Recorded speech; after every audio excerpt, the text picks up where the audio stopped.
আমাদের বিশ্বাস যে আমাদের জন্ম এখানে, মৃত্যু এখানে, কবর থেকে কিয়ামতের দিন ভারত থেকে আমরা উঠবো। আমাদের প্রথম নবী ভারতে এসেছে, আমরা ভারতকে ভালোবাসি।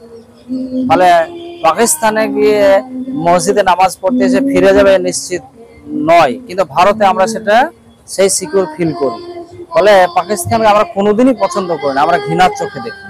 ফলে সেই জায়গা থেকে আমরা আমাদের ভারতীয় হিসেবে গর্বিত। আমরা সবাইকে বলবো ভারতবাসীর জন্য দোয়া, সেনাবাহিনীর জন্য দোয়া করতে, আশীর্বাদ করতে। আমরা আমাদের সংগঠন থেকে দোয়া করছি তাদের জন্য, যেন তারা বিজয় লাভ করে। গুজব ছাড়ানো উচিত না, যারা গুজব ছাড়াচ্ছে তারা জানে না, বুঝে না। আজকে 25শে বৈশাখ রবীন্দ্রনাথ ঠাকুরের জন্মদিন। এটা বাঙালিদের একটা বিশেষ দিন, বাঙালি হিসাবে আমরা গর্বিত। সাথে সাথে দেশের জন্য একটা বার্তা, সেটা হচ্ছে এখন আমরা সবাই আমাদের ভারতের সেনাবাহিনীর পাশে। আমরা আমাদের সংগঠন থেকে আমরা বিবৃতি দিয়েছি, আগে দেশকে ভালোবাসে ইমানের অর্ধেক বা ইমানের অঙ্গ। আমরা পাকিস্তানের সাপোর্টার নয়, পাকিস্তানকে পছন্দ করে না, দেশ ভাগ আমরা চাইনি। আমরা বাই চয়েস ভারতীয়। আমাদের বিশ্বাস যে আমাদের জন্ম এখানে, মৃত্যু এখানে, কবর থেকে কিয়ামতের দিন ভারত থেকে আমরা উঠবো। আমাদের প্রথম নবী ভারতে এসেছে, আমরা ভারতকে ভালোবাসি। ফলে পাকিস্তানে গিয়ে মসজিদে নামাজ পড়তে এসে ফিরে যাবে নিশ্চিত নয়, কিন্তু ভারতে আমরা সেটা সেই সিকিউর ফিল করি। ফলে পাকিস্তানকে আমরা কোনোদিনই পছন্দ করি না, আমরা ঘৃণার চোখে দেখি। ফলে সেই জায়গা থেকে আমরা আমাদের ভারতীয় হিসেবে গর্বিত। আমরা সবাইকে বলবো ভারতবাসীর জন্য দোয়া, সেনাবাহিনীর জন্য দোয়া করতে, আশীর্বাদ করতে। আমরা আমাদের সংগঠন থেকে দোয়া করছি তাদের জন্য, যেন তারা বিজয় লাভ করে।